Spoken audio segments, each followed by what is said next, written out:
Mr. President, I'm Jeff Newton. You don't know me. But I used to be a producer at 60 Minutes, and I know how you love that show. You love it.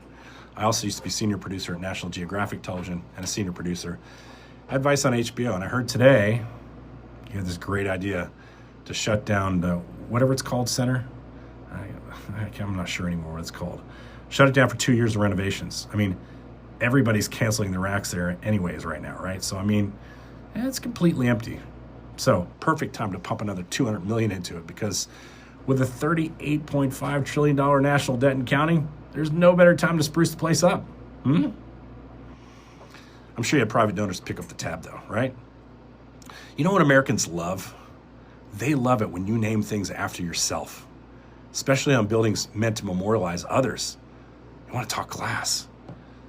I can't think of anything more classy than you putting your name on a cultural center named after one of the greatest presidents ever, John F. Kennedy.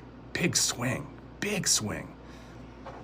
I mean, he stopped the Russians from getting near us with those missiles in Cuba, 90 miles away. Remember that?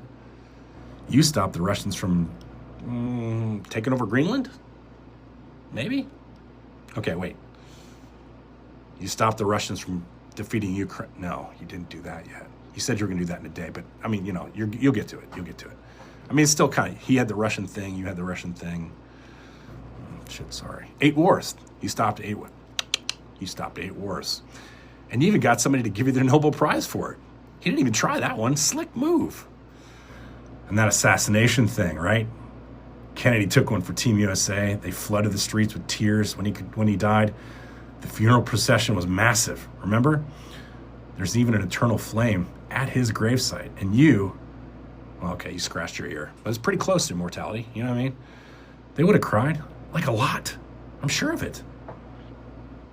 The funeral would have at least been as well attended as Melania's movie. I don't know anybody who's as good as you at naming things after yourself. After yourself, you know? Trump Steaks, Trump Vodka, Trump Mobile, Trump Airlines, Trump Watches, Trump University. Whew, that one was a good one, huh? Trump University.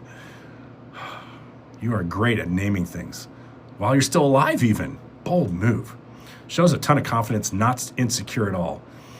As for the center itself, you got that big hole in the ground over there where the East Wing used to be. You gonna finish that one first? Before you tear this place down? You said today you were gonna tear it down to the, I think to the steel beams. You thinking cheap gold trim everywhere again? That seems to be your signature decorating move. You know, when I was in Baghdad during the war, we happened to cross a few Saddam Hussein palaces just after the fall of the city, and I saw a lot of gold trim. And I was thinking to myself, even then, what a nice touch. Doesn't seem over the top at all. Very classy, all that gold trim. Did you guys ever used to hang out? I know how you love dictators. Seems to me you maybe got some decorating tips from Saddam. A few things to consider, though. I'm not sure your advisors are really advising you anymore. You seem to think nobody's coming to the events at the whatever it's called center because furnishings aren't fancy enough.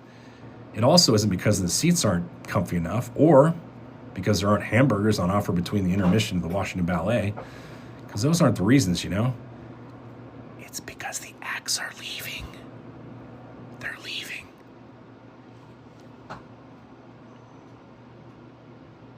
Some of them.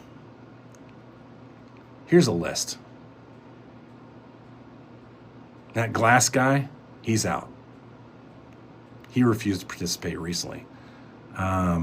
Renee Fleming, Washington National Opera, Local Arts DC, Seattle's Children's Theater, Sonia de los Santos, Martha Graham, Dance Company, Bella Fleck, Issa Rae, Christy Lee, Wayne Tucker, Brentano Quartet with Sin Hyun, Magpie, Doug Verone and the Dancers, comedy show Asian as, I can't say that, can I? The touring production of Hamilton. The whole production of Hamilton bailed on you. I mean, why would anybody want to see Hamilton in the city of Washington, D.C., right? And what storyline is there a connection there to? Chuck Red, The Cookers, Steven Swartz, Rhiannon Giddens, Balloon, The National Symphony Orchestra won't have any place to play when you shut it down. Also, a little messy detail. The employees at the center, they may have to pick up some extra work for the next couple of years. I hear ICE is hiring. But hey, what's the biggie? People are used to watching you destroy things.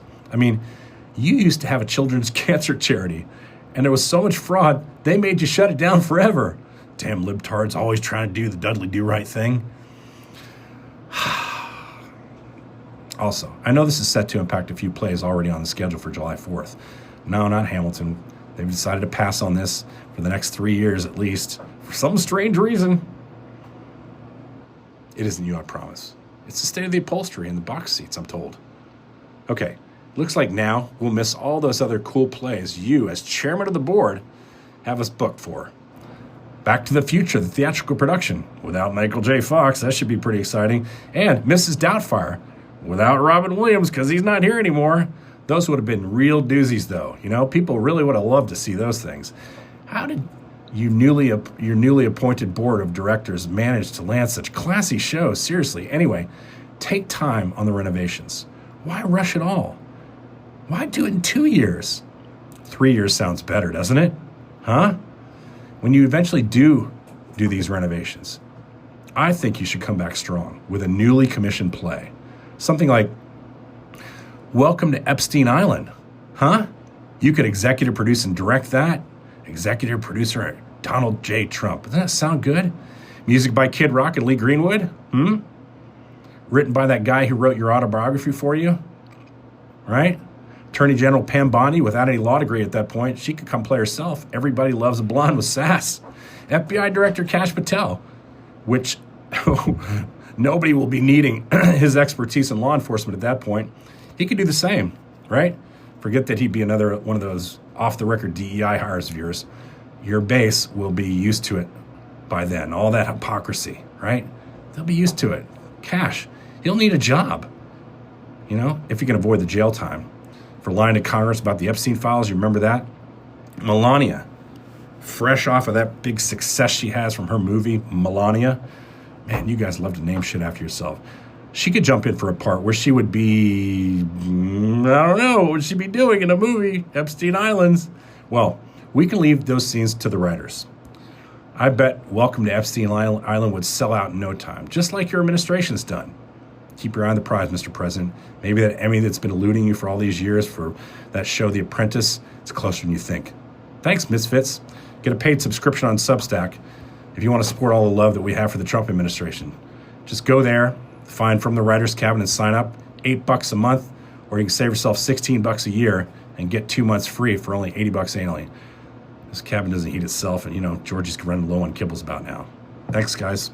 Talk to you soon. Mr. President, heed my advice. There's some good stuff there.